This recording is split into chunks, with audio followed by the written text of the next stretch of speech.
Hi நண்பர்களே, தற்பொழுது நம்ம வாகனத்தில் வந்து லலித்பூர் சிக்கன் எப்படி செய்கிறதுன்னு பார்க்கலாமா? வாங்க வீடியோக்குள்ளே போகலாம். இப்போ நம்ம சிக்கன் செய்கிறதுக்கு தேவையான தக்காளி, வெங்காயம், கருவேப்பிலை, இஞ்சி பூண்டு பேஸ்ட்டு, அப்புறம் கழுவி வச்சு சிக்கன். ஓகே, பாத்திரத்தை வச்சுக்கலாம். ஓகே, கடலை எண்ணெய் ஊற்றிக்கலாம்.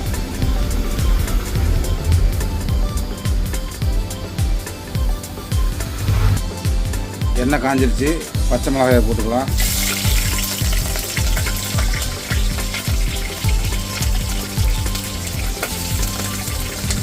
பச்சை மிளகாய் நல்லா வெடித்து நல்லா வதங்கட்டும்.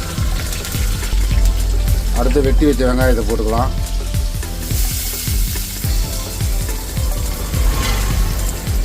வெங்காயம் நல்லா வதங்கட்டும். வெங்காயம் நல்லா வதங்கிருச்சு. அடுத்தது நம்மளோட காஷ்மீரி சில்லி போட்டுக்கலாம்.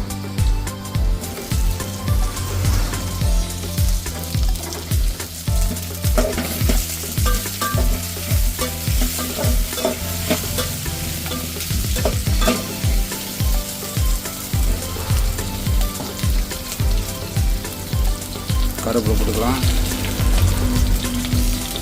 இஞ்சி பூண்டு பேஸ்ட்டை போட்டுக்கலாம்.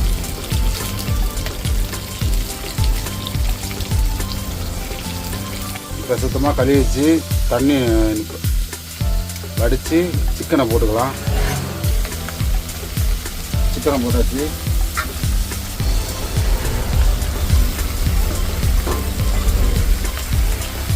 சிக்கனை வதக்கி விட்டுடலாம். சிக்கனை நல்லா வதக்கிக்கணும்.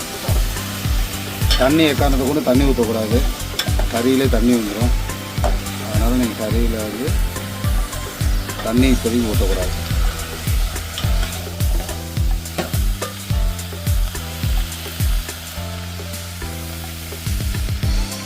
நல்லா கறி பொன்னிறமாக வர மாதிரி வச்சுக்கலாம்.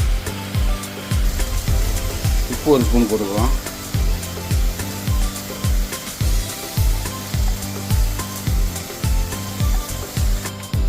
பார்த்தீங்களா, சிக்கன்லேருந்து தண்ணி வர ஆரம்பிச்சிருச்சு. அதனால தான் சிக்கன்லேருந்து தண்ணி ஊற்ற வேணும்னு சொன்னேன். நண்பர்களே, பார்த்தீங்களா தண்ணி எவ்வளோ இருக்குன்னு பாருங்கள். ஆனால் நம்ம தண்ணி ஊற்றலை. இந்த தண்ணியிலே சிக்கன் வந்துடலாம்.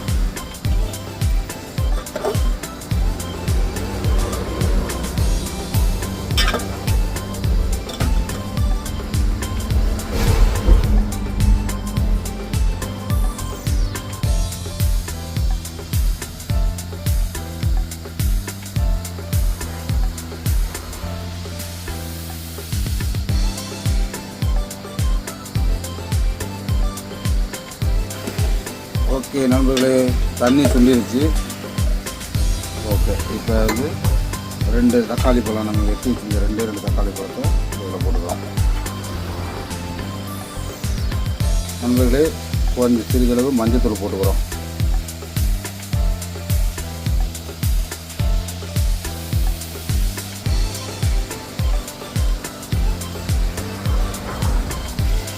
ஓகே நண்பர்களே, முடிஞ்சு. அடுத்தது நம்ம சாப்பிட்ற தான் தண்ணி சொல்லணுன்னு அவ்வளோதான் முடிஞ்சிருச்சு.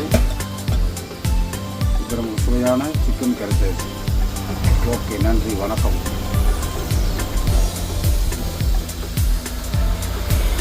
எல்லாம் அருமையாக வந்திருக்கு பாருங்கள் நண்பர்களே.